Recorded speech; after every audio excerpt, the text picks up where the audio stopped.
So the 41mm Rolex Datejust in steel kicks off at £5,700, which is quite a hefty sum. On the flip side, £3,680 is still a respectable amount, making it a reasonable starting point. Interestingly, this aligns with the recently updated Omega Railmaster's price tag. This means that Omega Railmaster is a good alternative for Datejust. Let's talk about that. Omega Railmaster.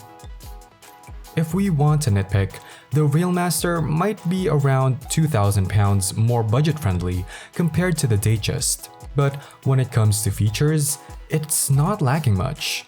Sure, it skips the date display but boasts an in-house chronometer-certified caliber sporting a silicone hairspring on a free-sprung balance with a coaxial escapement.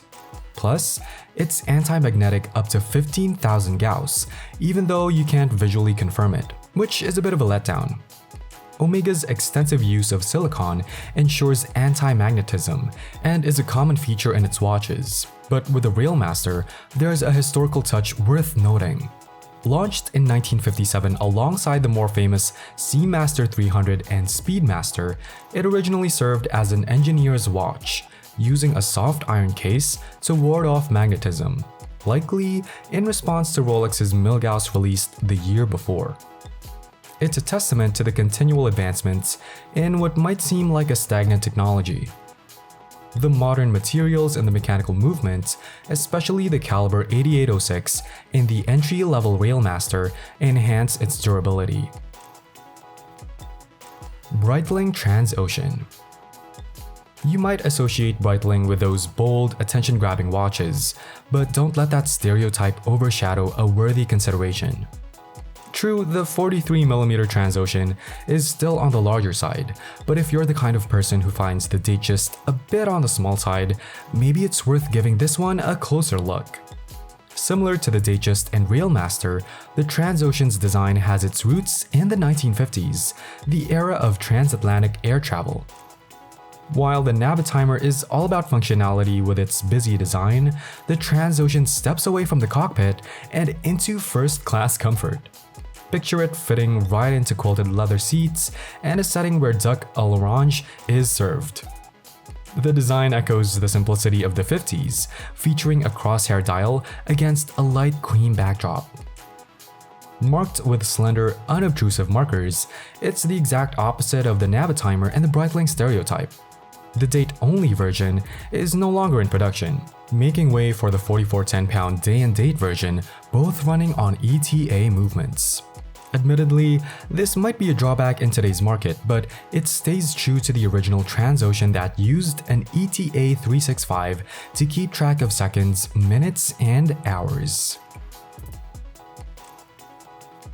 Oyster Perpetual.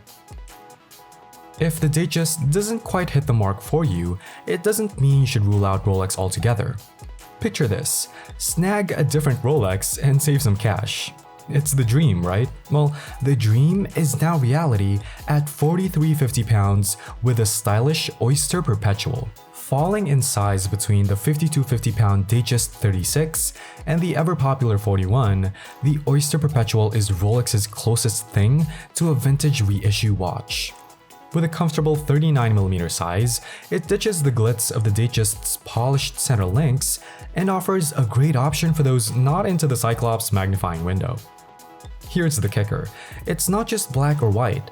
You've got variations like red and purple, gray and cyan, and blue and lime green at this price. It's almost like a watchmaker's Railmaster, if the maker would admit it. Describing the Oyster Perpetual as an alternative to the Datejust might sound like a play on words, but trust me, it has its own distinct personality. If the Datejust 41 is your comfy and capable Carrera 4S, then the Oyster Perpetual is the enthusiast-focused GT3. But drawing parallels between these two brands in a similar spot, if you're after something more honest, more pure, the Oyster Perpetual could be your match. IWC Ingenieur. Even with IWC being a bit indecisive about how the Ingenieur should look, the iconic Gerald Genta design, the SL with its sleek integrated case, bracelets, and Swiss cheese bezel isn't where the Ingenieur's story began. Surprisingly, IWC's anti-magnetic watch for engineers hit jewelry stores 2 years before Rolex's Milgauss and a whopping 3 years before Omega's Railmaster in 1954. Despite later undergoing the Gerald Genta makeover, much like Audemars Piguet's Royal Oak and Patek Philippe's Nautilus, it started off pretty understated. This IWC 3233 draws inspiration from those early days, featuring dolphin hands and the lightning bolt logo. Sure, it's beefed up a bit to 42.5mm, and there's a nifty date window now. Taking a peek through the back, you'll find the in-house caliber 8110, showcasing the watch's anti-magnetic prowess, especially in this Laureus Sport for Good edition.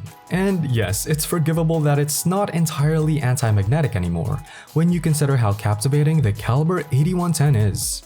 What makes this caliber stand out, despite its usual functionality, is the Peloton winding system, named after its creator.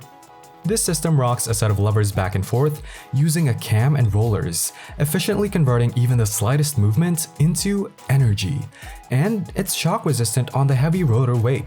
Plus, it winds both ways, maximizing efficiency. While the Ingenieur 3233 might not be entirely anti-magnetic these days, it's still a powerhouse of engineering. Now, if budget is a concern, Vacheron Constantin, known for its luxurious and pricey timepieces, has something for you. They're offering hand-wound, no-frills models starting at a substantial £17,700, insisting on gold as the lowest tier metal and ensuring their movements are Poincon de Genève certified. Vacheron Constantin 56. If you're eyeing a Rolex Datejust around £5,000, Vacheron Constantin probably isn't on your radar. Traditionally, your average Russian watch enthusiast might not even consider the brand. Well, that was until they unveiled the 56. Crafted from stainless steel, boasting a movement without the Geneva seal, and priced at £10,000, it's not exactly the budget-friendly watch we were hoping for. But hey, standards need to be maintained. Now, the caliber 1326 movement might not have gone through the Geneva seal process to cut costs, and yes, it shares roots with Cartier as the 1904 MC from the group movement supplier Val Fleurier. But here's the kicker, it's still assembled, finished, and regulated by Vacheron Constantin itself. Going back to the old practice of sourcing movements and finishing them in-house, the 56 claims the title of the most affordable mechanical watch from the top 3 watchmakers by a considerable margin. The 56 rocks a fresh design, drawing loose inspiration from a Vacheron Constantin piece from 1956, landing it somewhere in the sweet spot between sporty and dressy, the same territory the Rolex Datejust comfortably occupies. Sized at 40mm in diameter and 9.6mm thick, it doesn't ditch any of the traditionalist standards of this esteemed watchmaker. Nothing about it is quirky or unconventional, it's a new and stylish take.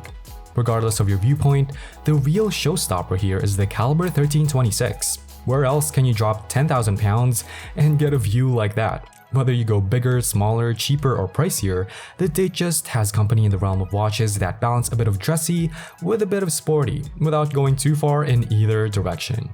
If the timeless charm of Rolex's classic Datejust doesn't resonate with you, fret not, as there are numerous alternatives to consider, just a glimpse of which we've shared here.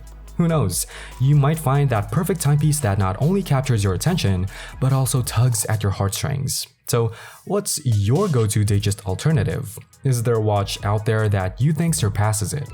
Share your thoughts in the comments below. And that's a wrap for today. Thanks for joining us at Ventichic. Remember to hit the like button and leave your comments on this video. And of course, don't forget to subscribe to our channel for all the latest updates. See you in our next video.